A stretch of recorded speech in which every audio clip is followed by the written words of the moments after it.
చర్చని దారితీసినటువంటి పరిస్థితుల మీద ఇవాళ చర్చను చేపట్టాం. ఇవాళ చర్చలో పాల్గొనడానికి భారతీయ జనతా పార్టీ రాష్ట్ర శాఖ అధికార ప్రతినిధి శ్రీ ఎన్ రామచంద్రరావు, ప్రఖ్యాత చారిత్రక పరిశోధకులు శ్రీ హరిహర శర్మ మనతో ఉన్నారు. రామచంద్రరావు గారు పుస్తకం రాశారు. పుస్తకం నేను ఒక బీజేపీ పార్లమెంటేరియన్గా రాయలేదు, ఒక పరిశోధకుడుగా అకాడమిక్గా నేను రీసెర్చ్ చేసి కొన్ని రాశానన్నారు. దాని మీద ఇంత తీవ్రమైనటువంటి ప్రతిస్పందన. ఇప్పుడు పుస్తకం రాసేటువంటి అధికారం వ్యక్తిగలు ఉన్నాయి. పుస్తకం రాసేటప్పుడు పార్టీకి చెప్పాల్సిన అవసరం లేదు, పార్టీ అడగాల్సిన అవసరం కూడా లేదు.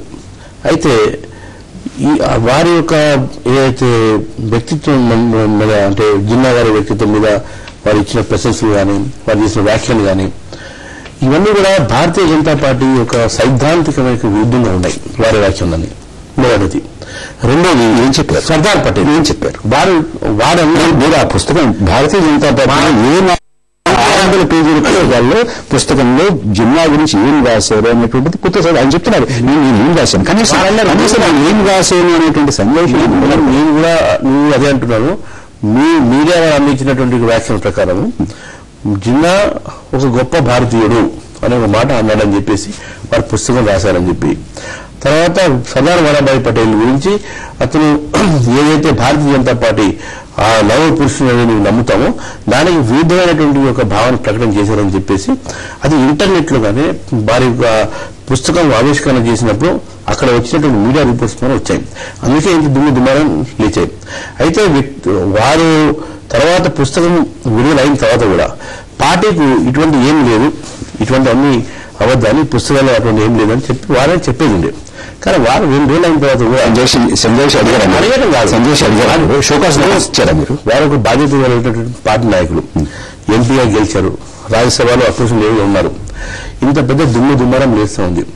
ఏ జిల్లానైతే భారతీయ జనతా పార్టీ ఈ దేశ శత్రువు అనుకుంటున్నాము ఆ జిల్లాను మీరు ప్రభుత్వాలని చెప్పి అందరూ అనుకుంటున్నారు.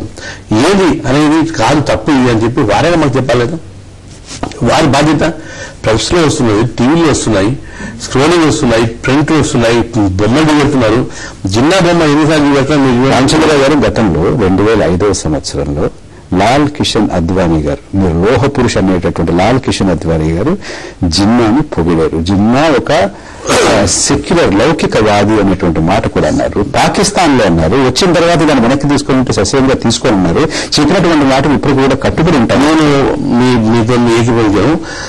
అద్వానీ గారు ఆ రోజు స్పష్టంగా ఎప్పుడైతే పాకిస్తాన్కి వెళ్లారో ఆ జిన్నా ముసలం బయటకు వచ్చిన తర్వాత మీడియాతో మాట్లాడుతూ ఏమన్నారంటే, జిన్నా పాకిస్తాన్ ఏర్పాటైన తర్వాత పాకిస్తాన్ ఒక మత పరంగా దేశం కాకూడదు, ఇది సెక్యులర్ దేశం కావాలి, ఇక్కడ ఇతర మతాల వాళ్ళు కూడా కలిసిమెలిసి ఉండాలనేటువంటి నా కళ అదే పార్లమెంట్ లో అతను స్పీచ్ చెప్పింది. రంగనాథ్ మిశ్రా గారు చెప్పినటువంటి ఒక వ్యాఖ్యాన్ని అక్కడ వారు రిపీట్ చేశారు.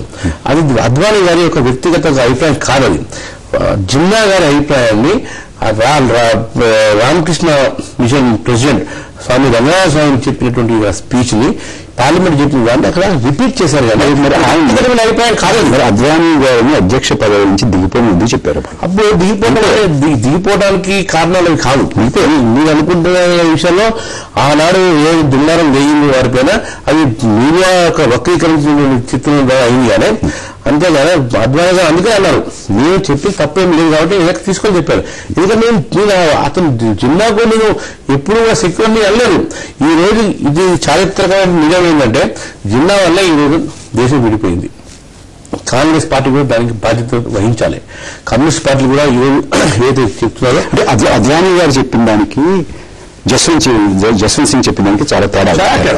హరిహర్ గారు, జస్వంత్ సింగ్ గారు ఈ పుస్తకంలో ఏం రాశారనేది నేను కూడా పుస్తకం చదవాల, ఎందుకంటే ఇది మార్కెట్లో ఇంకా రిలీజ్ కాలేదు, మొన్ననే ఆవిష్కరింపబడింది. అయితే పత్రికల్లోనూ ఎలక్ట్రానిక్ మీడియాలోనూ వచ్చిన వార్తలను బట్టే మనం ఒక అభిప్రాయం ఏర్పరచుకోవడం జరుగుతోంది. దీంట్లో ఏం చెప్పారంటే జిన్నాని పొగిడారండి. జిన్నాని ఈ విధంగా తయారు చేసేటానికి కారణం సర్దార్ వల్లభాయ్ పటేల్ ప్లస్ జవహర్లాల్ నెహ్రూ అని. జవహర్లాల్ నెహ్రూ ముఖ్యంగా ఈ భారతదేశం విడిపోవటానికి కారణం, పటేల్ కూడా నెహ్రూకి సమర్థించాడు అనే విషయాలు అందులో వచ్చాయి. ఇంకా ఏమి వివరంగా రాశారన్నది మనం పుస్తకం చదివితే కానీ తెలియదు దాని ముందు వెనకలు ఉన్న విషయం. ఏదైనా ఒక విషయాన్ని విమర్శించాలంటే ముందు వెనకలు కూడా పుస్తకంలో చూడాలి.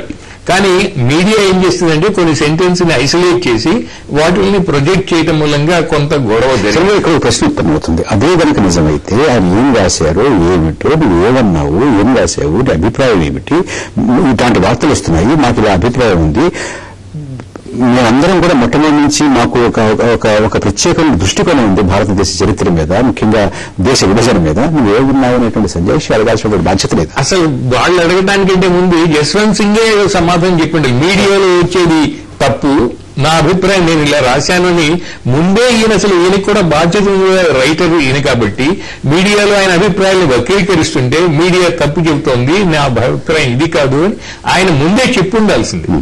ఆయన చెప్పలేదు. మామూలుగా పార్టీలు అన్ని పార్టీలు ఏం చేస్తారంటే ఏదైనా అలాంటిది ఏదైనా వచ్చినప్పుడు నిన్ను ఎందుకు సస్పెండ్ చేయకూడదు, నిన్ను ఎందుకు ఎక్స్పెల్ చేయకూడదు అని ఒక సందేశం నోటీస్ ఇస్తారు. అయితే నా అభిప్రాయం కూడా ఉంది. నా అభిప్రాయం ఏంటంటే అసలు ఇది last straw on the camel. అంటే దీని వెనకాల ఇప్పుడు మీరు ఆ బిందువుకు మీరు వచ్చారు కాబట్టి దీని వెనకాల జస్వంత్ సింగ్ ఎన్నికలు అయిపోయిన తర్వాత, ఎన్నికల్లో ఘోరమైనటువంటి పరాజయం అయిన తర్వాత, రెండోసారి పరాజయం అయిన తర్వాత అసలు దీనికి కారణం ఏమిటి అనే దాన్ని మనం తర్కించుకోవాలి, చర్చించుకోవాలి, ఎవరు దీనికి బాధ్యత వహించాలనే దాని మీద మనం కూర్చోవాలనేటువంటి మాట అంటాం. కాకుండా పెర్ఫార్మెన్స్ కి రివార్డ్ కి, అంటే మీరు చేసినటువంటి పనికి వచ్చేటటువంటి ప్రతిఫలానికి భారతీయ జనతా పార్టీలో ఏం సంబంధం ఉండట్లేదు, పని చేయనటువంటి వాళ్ళకి పదవులు ఇస్తున్నారు, పని చేసినటువంటి వాళ్ళకి పదవులు రావట్లేదు అనేటువంటి విమర్శ కూడా చేశారు. ఇవన్నీ కూడా వెనకాల పెట్టుకుని మనసులో పెట్టుకుని చేసినటువంటి చర్యగా కనపడుతోందని చాలా మంది విశ్లేషకులు చెప్తున్నారు. ఒకటి ఇందులో జస్వంత్ సింగ్ అంతకు ముందు లెటర్ రాశారు. రాసిన తర్వాత పార్టీ అధ్యక్షుడికి రాసిన లెటర్ ని ప్రెస్ కి రిలీజ్ చేశాడండి.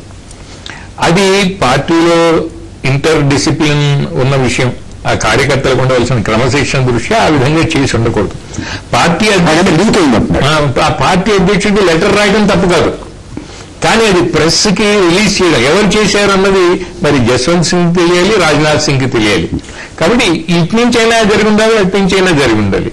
పార్టీకి రాసినటువంటి లెటర్ లీక్ అవటం, అందులో పార్టీ అధ్యక్షుడికి కొన్ని విషయాల మీద కామెంట్ చేస్తూ ఎవరైతే బాధ్యులు ఎన్నికల్లో ఓడిపోవడానికి వాళ్ళకి మీరు పదవులు ఖర్చు పెడుతున్నారు అంటూ ఈయన రాసిన విషయాలు, ఇవి కొంత గందరగోళ పరిస్థితికి దారితీసే. చంద్రబాబు అసలు ఇది ఎందుకు జరుగుతుంది?